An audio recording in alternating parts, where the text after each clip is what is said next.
வாழ்க திருமாலையா. 11ஆம் வீடு பார்த்தீங்கன்னா, இந்த வீடு எல்டர் பிரதரோட வீடு, உங்களோட பெரிய சகோதரன். அதே பெரிய சகோதரியோட வீடும் இதே ஆகும்.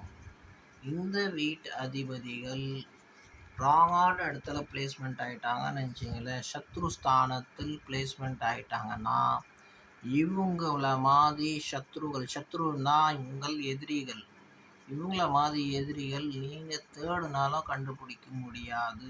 இவங்களே உங்களுக்கு கோர்ட்டு கேஸு பல பிரச்சனைகளை மாட்டி விட்டுருவாங்க. உங்கள் ஜாதகத்தில் அந்த மாதிரி எதனா பிளேஸ்மெண்ட் ஆகியிருந்தால் அதுக்கேற்ற மாதிரி நீங்கள் ஜாகிரதையாக வாழ கற்றுக்கணும் ஃப்ரெண்ட்ஸ்.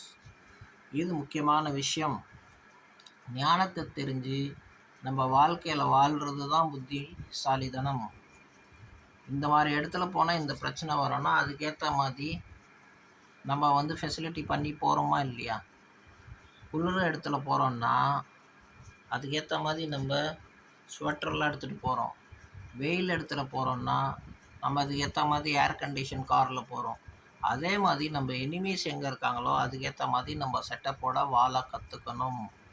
இது புத்திசாலித்தனம். அதே ஜாதகமும் நம்மளுக்கு சொல்லி தருது ஃப்ரெண்ட்ஸ். நாங்களும் பார்க்குறோம். உங்களோட கைரேகை ஜாதகம் நாங்களே எல்லாமே சொல்லுவோம்.